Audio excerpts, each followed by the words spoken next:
Good morning. Today's February 20th, 2025, and this is the Bible in 1 year.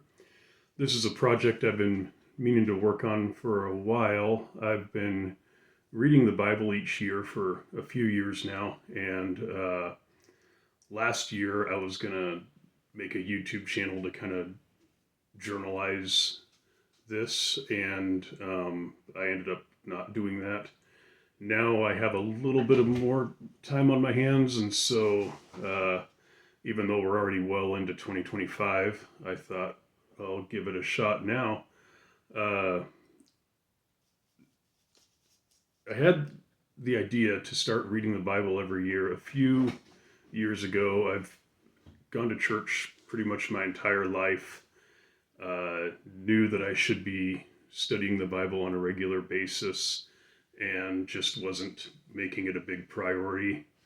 A few years ago, I was studying for the CPA exam and spending several hours a day studying in addition to working full time and trying to see my family periodically. And somewhere in there, I just started feeling like I have really no excuse for not studying the Bible a little more.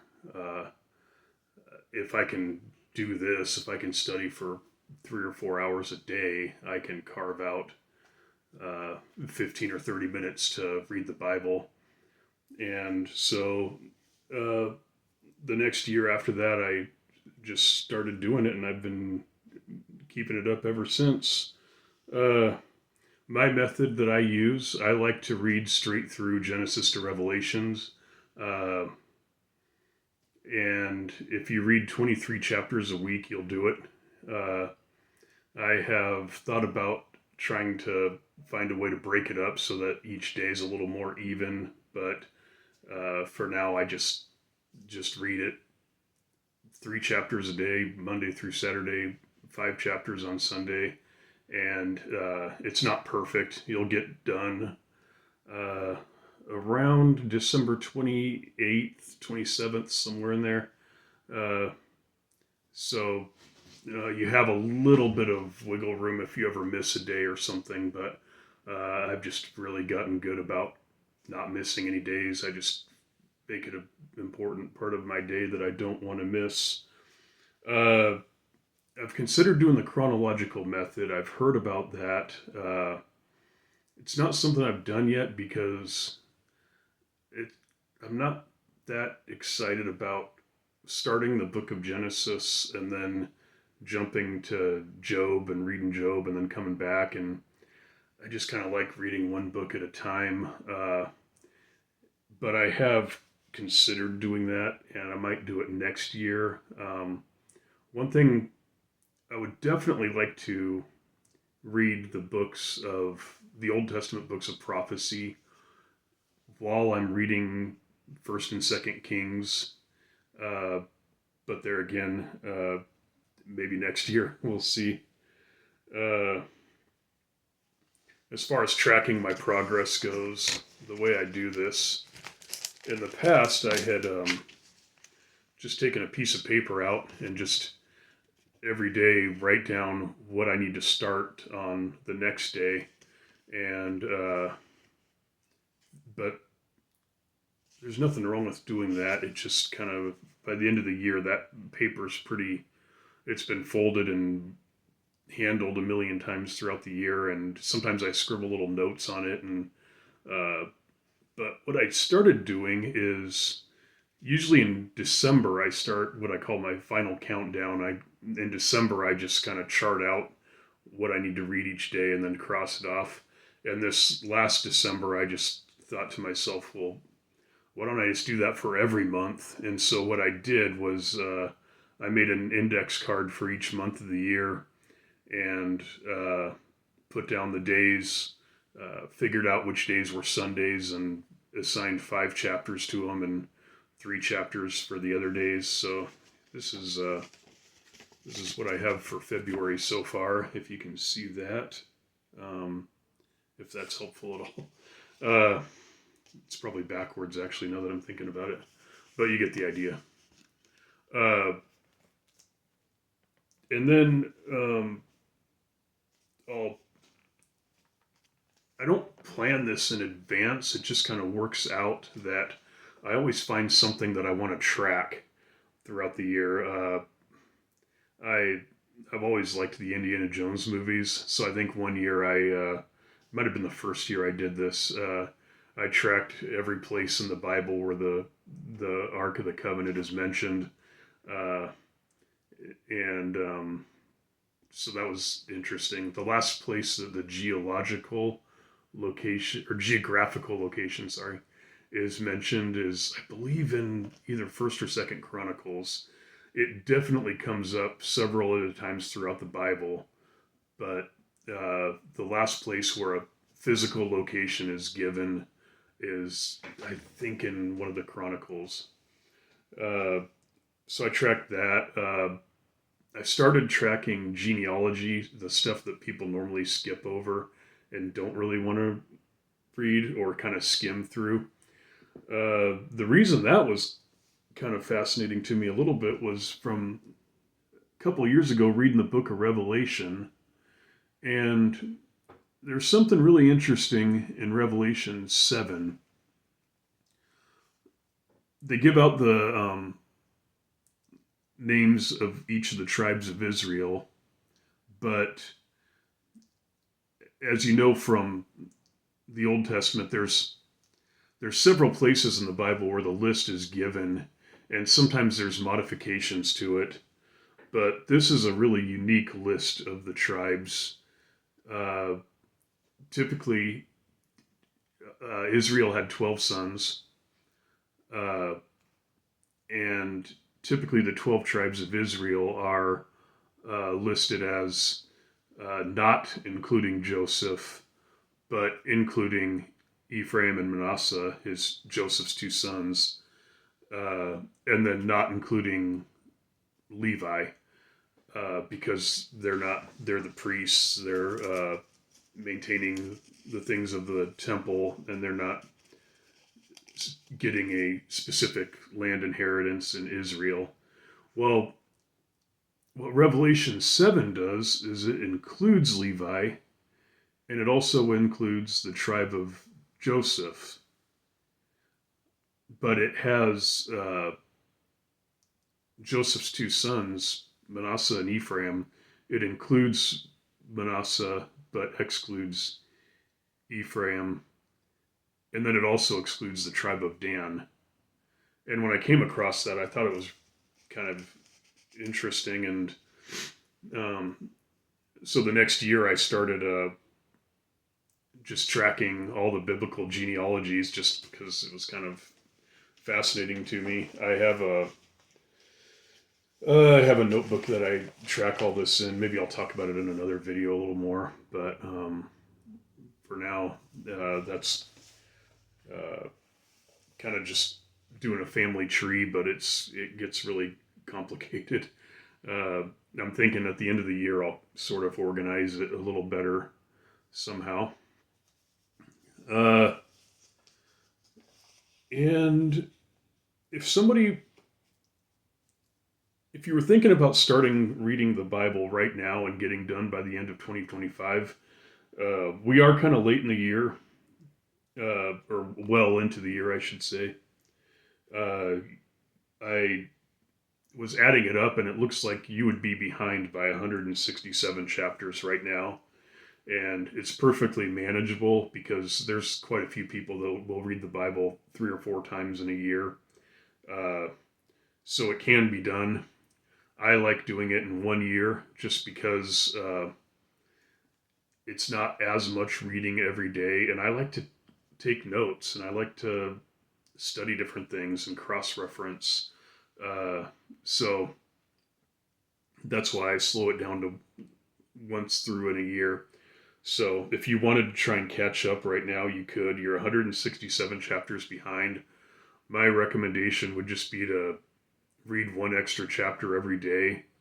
And then when you get to the book of Psalms, just try and do a lot of catch up there. Try and, maybe read 3 or 4 chapters a day until you're pretty much caught up.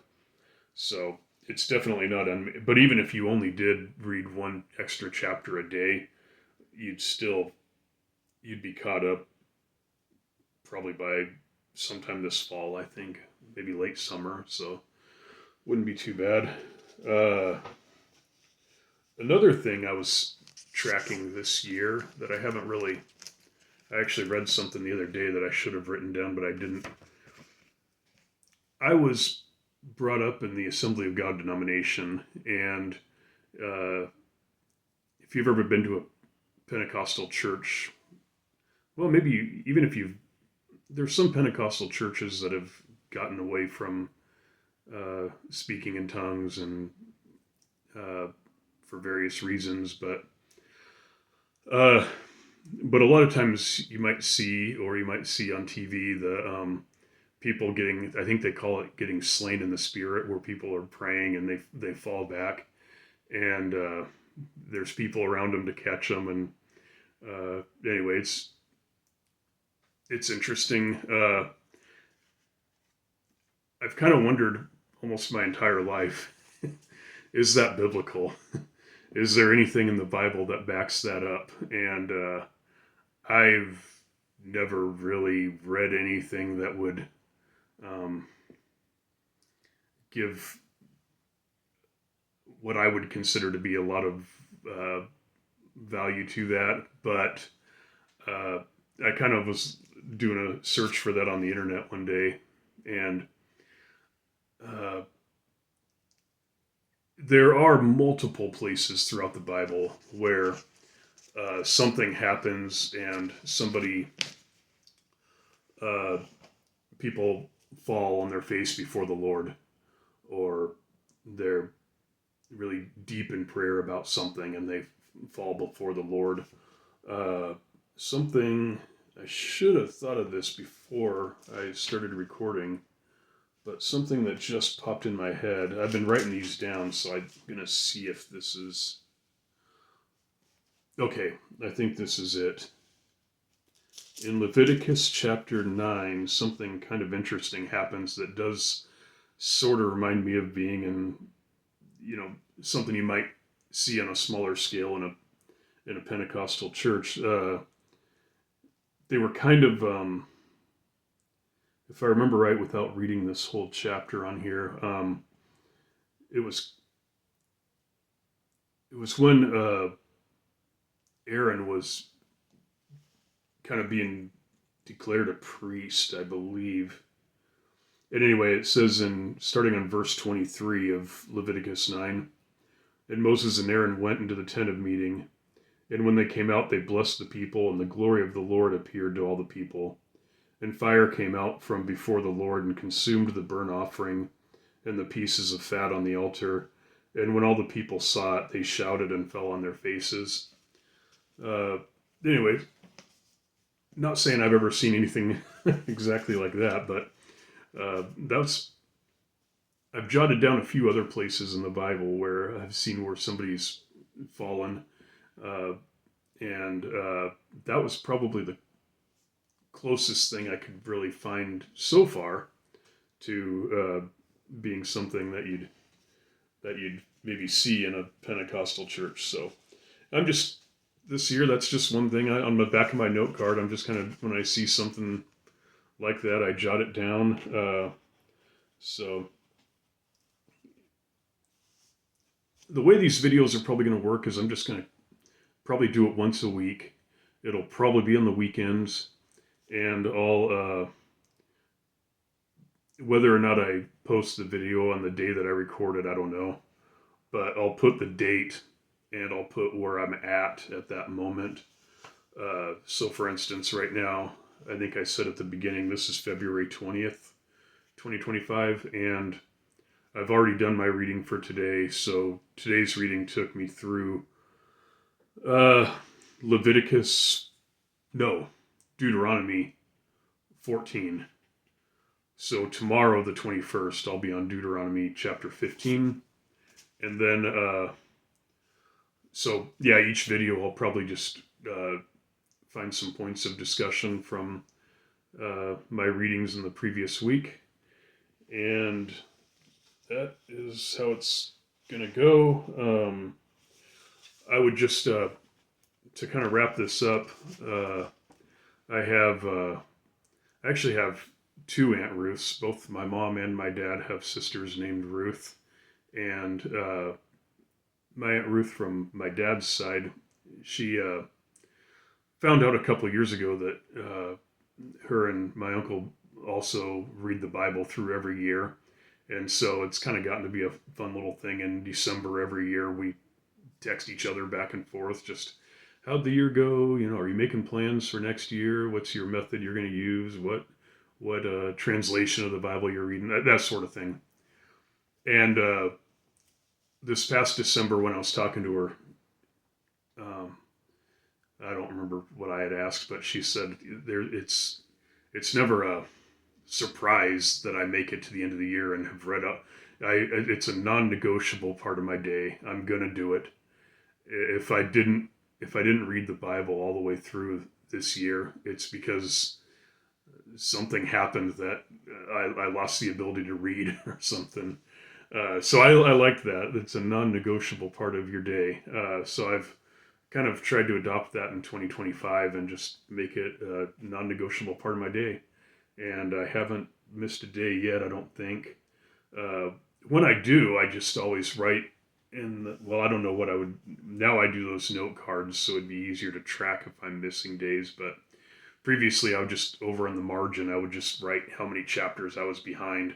And I might write it out. Like if I was 6 chapters behind, I might put a 6, 5, 4, 3, 2, 1. And then each day that I read an extra chapter, I just cross them off. Uh, so it's easier to track where I'm at on that. But I'm really just in 2025, just really trying to make it something that I don't miss doing. So that is it for this episode, and we will. Today's Thursday, I think, so maybe I'll make another video this weekend, and just probably keep it shorter and keep it just relevant to what I've read maybe this week, and we'll just do that. So talk to you later. Bye.